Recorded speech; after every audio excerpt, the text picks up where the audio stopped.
ሰላም ሁላችሁም እንኳን ወደ ዩቲዩብ ቻናል በሰላም መጣችሁ። ዛሬ የፈተና መልስ በቀላሉ ለመገመት 4 ምስጢሮችን አካፍላችኋለሁ። ስለዚህ ይህንን ቪዲዮ እስከ መጨረሻ ካያችሁ የፈተናን መልስ በቀላሉ ለመገመት በጣም ጠቃሚ ምስጢር ታውቃላችሁ፣ ደግሞ ውጤታችሁን ታሻሽላላችሁ ብዬ አስባለሁ። ደግሞ ይህንን ሲስተም አብዛኛው ተማሪ በተለይ ታለንትድ ኦር ጂነስ ተማሪዎች ይህንን ዘዴ ተጠቅመው ውጤታቸውን እየተሻለ ከማድረጋቸው ነገሮች እነዚህ ሲስተሞችና ምስጢሮች ስለሆኑ እናንተም ይህንን ቪዲዮ እስከ መጨረሻ ካያችሁ እነዚህ ስልቶችን አውቃችሁ ውጤታችሁን በሚገባ ታሻሽላላችሁ። ስለዚህ ቪዲዮን እስከ መጨረሻ ተከታተሉ።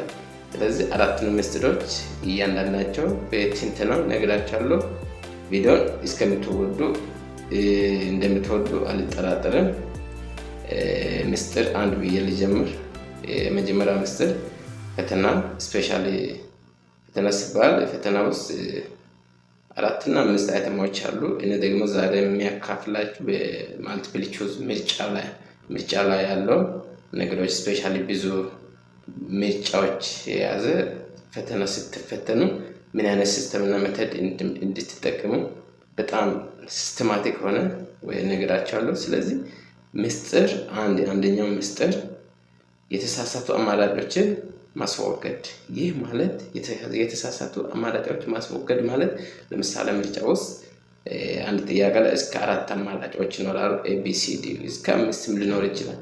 ስለዚህ ከነዚህ አማራጮች የተሳሳቱ አማራጮችን ማስወገድ ማለት ለምሳሌ ሁሉም ኤግዛክት መልስ አይኖርም።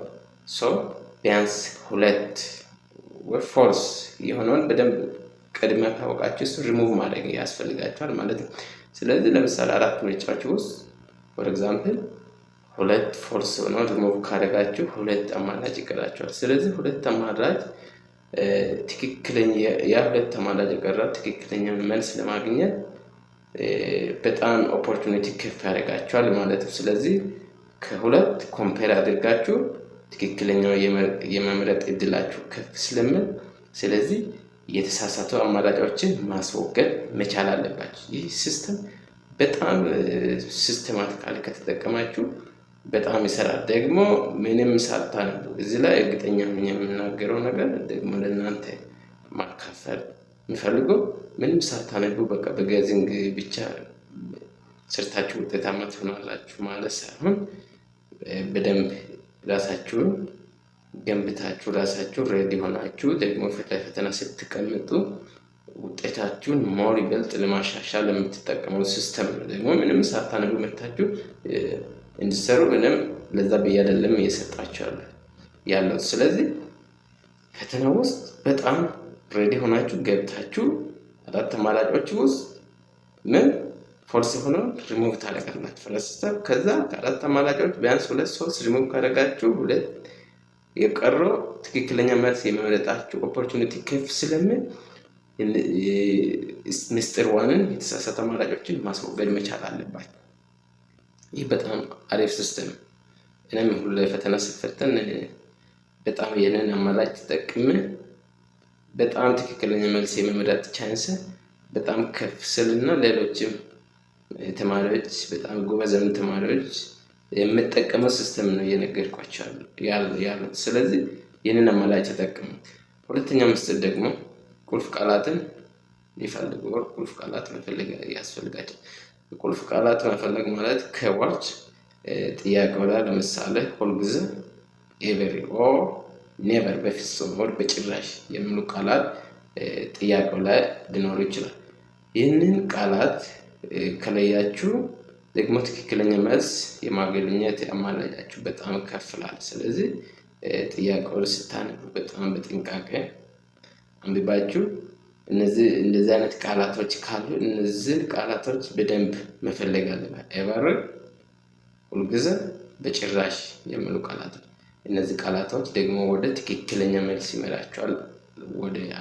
ወደ ምርጫ ስትሄዱ ትክክለኛ መልስ የማግኘት ቻንሳችሁ ከፍ ስለሚል ማለት ነው። ለምሳሌ ሁልጊዜ የሚል ቃል ኤቨሪ ያለው አማራጭ ትክክለኛ የመሆን እድል በጣም ዝቅተኛ ነው። ስለዚህ በዚህ ታይም ትክክለኛ የመሆን እድላችሁን የመምረጥ ቻንሳችሁ ከፍ ይላል ማለት ነው። እንደዚህ አይነት ኪወርዶችን ማወቅ አስፈላጊነት ይኖራል ማለት ነው ፈተና ስትፈተኑ። ሶስተኛው ምስጢር ደግሞ የተመጣጠነ አማራጭ መጠቀም። የተመጣጠነ አማራጭ መጠቀም ማለት ምን ማለት? በዚህ ታይም ምን ታደርጋላችሁ? በጣም ከፍተኛ ወይም በጣም ረጅም ወር በጣም ዝቅተኛ የሆኑ አማራጮች ምርጫ ውስጥ ይኖራል። ስለዚህ ረጅም እና በጣም አጭር እነዚህ ጥያቄዎች ምርጫ ውስጥ ትክክል የመሆን እድላቸው በጣም የመምረጥ ቻንስ እነዛ ነገሮች ስትመርጡ ትክክለኛ መልስ የማግኘት እድላችሁ ከፍ ይላል ማለት ነው። ስለዚህ ፎልስ ሆነውን በቅድሚያ ሪሞቭ ካደረጋችሁ በጣም ሎንግ እና ሾርት ከሆነው ውስጥ ትክክለኛ መልስ መምረጥ ትችላላችሁ እዛ ታይም ማለት ነው።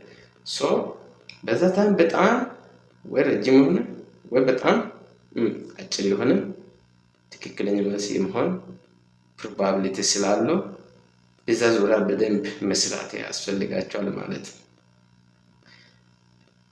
አራተኛ ደግሞ የመጨረሻን አማራጭ መመልከት። የመጨረሻ አማራጭ መመልከት ማለት አንዳንድ ጥያቄዎች all of above or ከላይ የተጠቀሱት ሁሉ የሚባሉና none of above or ከላይ የተጠቀሱት የሉም የሚባሉ እነዚህ አማራጮች ትክክል የመሆን እድላቸው በጣም ከፍተኛ ነው።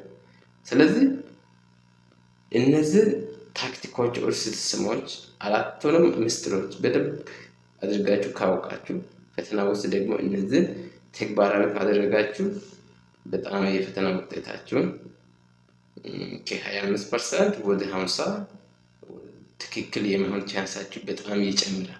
ስለዚህ እነዚህ ስትራቴጂዎች or ምስጢሮች በደንብ ተጠቅምላለሁ።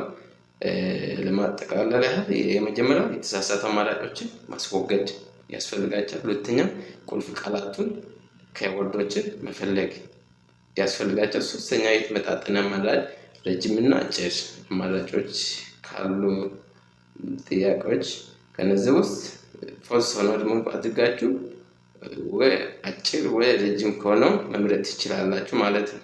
በደንብ አንብባችሁ ኦርተር። አራተኛ እና የመጨረሻውን አማራጭ መጠቀም የሚሉ እነዚህ ትክክል የመሆን ቻንሳቸው ሁሌ በጣም ኤግዛክትሊ ትክክል የመሆን ቻንስ ስለሚጨምር ስለዚህ እነዚህ ታክቲኮች በጣም ውጤታቸውን ያሻሽላሉ ብዬ አስባለሁ። ቪዲዮን እንድትወዱ አልጠራጠርም። ከወደዳችሁ ላይክ አድርጉ። ለሌሎችም ለጓደኞቻችሁ እንዲደርስ ሼር ማድረግ ትችላላችሁ።